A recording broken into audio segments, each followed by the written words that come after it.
Magandang araw mga bossing. So ngayong araw available naman tayo for Toyota Hilux. Yan, sa naghahanap ng Toyota Hilux na medyo mababa ang price, ito available tayo. So ito mga bossing is kulay blue, metallic blue na 2020 model 4x2 automatic transmission, makina 2.4 liters na turbo diesel. So usually ng bentahan nito sa 2020 nasa 1.2, 1.250, 1.260, 1.270. So sa atin binibigay lang to ng 1190 mga boss, no? So sa mga interesado dito, original mileage nito 35,000 km, and ito yung kanyang front area. So ito mga bossing, naka projector headlight, chrome yung kanyang loob niyan mga boss. Kaya mapapansin mo, kulay blue and kulay black yung concept niya. Napakaganda ng dating ng unit mga bossing. Then sa taas, naka daytime running light yan, LED yan mga boss. Polish gray naman tong paikot sa kanyang front grille, and polish black. And coding nito is Thursday mga bossing. Ito yung kabilang side. Yan mga bossing. And ito mga boss is naka R18 na naka two-tone, 6 stud yan mga boss. So walang tama yung kanyang mga step board. Polish black din yung kanyang side mirror cover. May signal light. Then ganun din sa kanyang door handle mga boss. Meron din siyang roof rail mga bossing, no? Then dito naman sa kanyang door panel mga bossing, polish black itong kanyang ornament accent. Then chrome yung kanyang door opener. Power fold, power adjust yung ating side mirror. So remind ko lang, ito po is isang G variant mga boss, no? Yan. Kung hindi natin napansin, hindi ko nabanggit pala, sorry. So ito po isang G variant. So yun yung kanyang power side window mga boss. Yan. Then yun nga yung power ano natin, fold side mirror mga boss. Okay, so kitang kita naman. Then check natin mga bossing, ganda ng ano nito yung tag ito, welcome concept ng ating ano dito mga bossing. Meter cluster nga mo, diba? Yun Toyota Hilux yan mga boss. Dashboard, so para lumalabas kasi yung interior ng Hilux, para siya naka black series mga bossing. Kasi even door handle, etong kanyang stepboard, tsaka itong side mirror, so kulay black. Then pagpasok mo sa loob, all black talaga siya mga boss. Yan. Okay? Kaya para lumalabas, black series to mga bossing. Then yun nga, 1190 to binibigay. So automatic transmission. May eco mode, power mode mga bossing. So kung gusto mo, puro lakas ng makina ang meron, so ito po yan. Then kapag eco mode naman mga bossing, so ito yung mas matipid sa fuel consumption. Yan, syempre meron pa rin yang cruise control mga bossing. Then ito naman, hands-free connection para sa ating 2D audio system. Sa dashboard, ito polish black yung pahabang yan mga bossing. Naka automatic climate control. Then dito may 12 volt socket for charging port, EUX, then USB port mga bossing. So dalawa pala yung ganyan 12 volt socket mga boss, no? Push start, then dalawa yung susi na itong available mga bossing, no? Yan, so keyless entry to. Okay, so dito naman tayo for second row. So pag Hilux mga bossing, talaga yan numero 1 yan mga bossing sa pick up.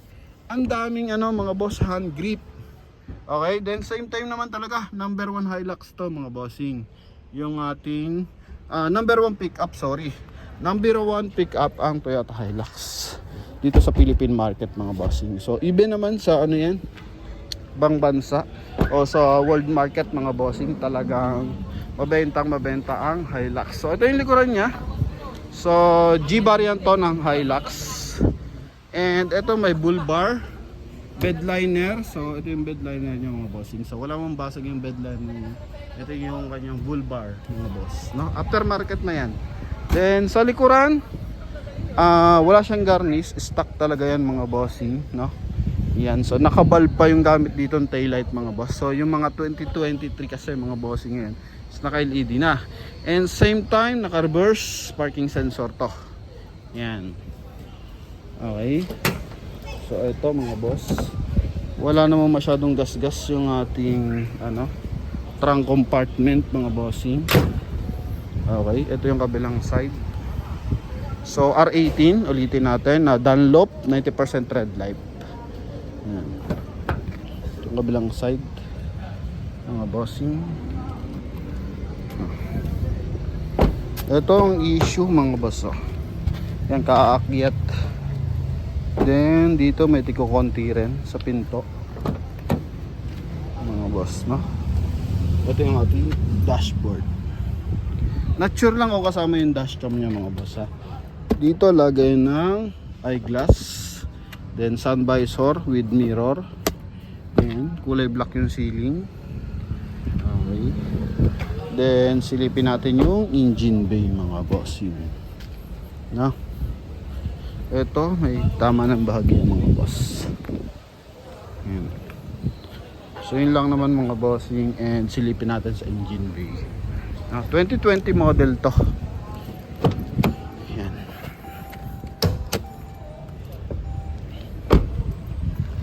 So ito mga boss. Ito pa lang kanyang hood mga bossing, may polish black talaga, na naka pattern. Ito yung kanyang engine bay. Oops. Yeah. So makina nito, bagong detailing lang mga boss, no? 2.5 liters na 2.4 na turbo diesel mga bossing. So ito yung kanyang hood, yung mga boss, no? Okay, then yun yung kanyang EBS. Then ito yung kanyang mga bossing, injection mga bossing pump. Then ito yung kanyang buong engine bay mga boss, no? Gamit na baterya, Motolite Gold mga boss. Yan. So ito po ang bigat ng hood. Yan. So final viewing para sa ating Toyota Hilux. Ito yung kanyang front area. Yan. Ganda pa ng tindigan na ito. Then sa likuran, ito yung likuran niya. So rear wheel drive mga boss, ha. Para sa mga nagtatanong, hindi ito 4x4. So ito po is isang 4x2 na rear wheel drive mga boss. So mga front wheel drive naman usually gamit lang yan sa mga sedan. Then sa mga ngayon sa mga Avanza, sa Veloz, Expander, yan mga bossing, sa Livina, sa Ertiga, sa XL7, yon mga bossing. Pero pag mga SUV, medium SUV, or yung mga full size SUV na, so usually 4x4 o kaya rear wheel drive. Sa pickup ganun din, so walang ginagamit dyan na mga bossing front wheel drive. So usually dyan rear wheel drive talaga mga bossing, kasi ang habol dyan is yung payload sa likod mga boss, no? So yun lamang naman mga boss. Sa mga interesado, ulitin natin, 2020, 35,000 mileage, same time, presyo 1,190,000 mga boss. So mga interesado, tawag lang sa contact number na sa screen, connected ng Viber and WhatsApp. Thank you very much and God bless.